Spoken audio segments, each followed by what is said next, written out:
বাবার মৃতদেহ আগলে বসে রইল ছেলে, সাহায্যে এগিয়ে এলো না পুলিশ।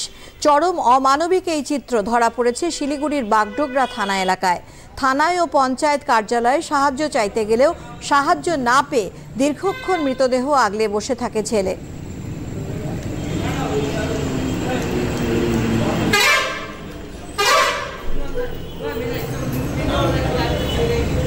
मैं उधर काम में था तो पिताजी इधर गुजर गया, तो एक भैया ने मुझे उधर से बुला के लेके आया, बोला कि आपका पिताजी गुजर गया है।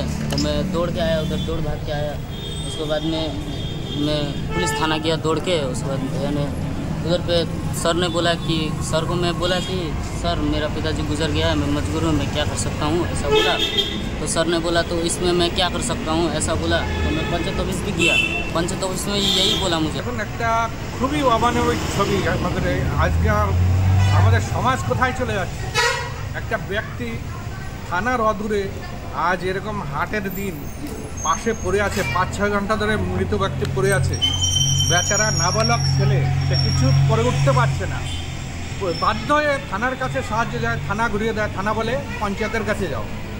বেচারা সেখান থেকে খোঁজ খবর করে পঞ্চায়েত অফিসে পঞ্চায়েতের কাছে সাহায্যের জন্য গিয়েছে, তারা আবার ঘুরে দিচ্ছে পুলিশের কাছে। তো এই ধরনের মানে এই অসামাজিকের এই ব্যবস্থা একটা অমানবিক চিত্র বাগডোগরা, এর খুবই লজ্জাজনক। এখানে একজন ব্যক্তি খুবই দুঃখের ঘটনা, তিনি শুনছি নাকি 5-6 ঘন্টা থেকে এখানে মরে পড়ে আছে, মৃত্যু হয়েছে তার। এবং এনার যে ছেলে রয়েছে, ছেলে একটু আগে থানায় গিয়েছিল এবং তার থানার থেকে বলা হয়েছে আপার বাগডোগরা পঞ্চায়েতে যেতে। এটা যেহেতু আপার বাগডোগরাতে পড়ে, আপার বাগডোগরা পঞ্চায়েত থেকে বলছে থানায় যেতে। আমরা কি করব? থানা দায় ঝাড়ছে, আপার বাগডোগরা পঞ্চায়েতও দায় ঝাড়ছে।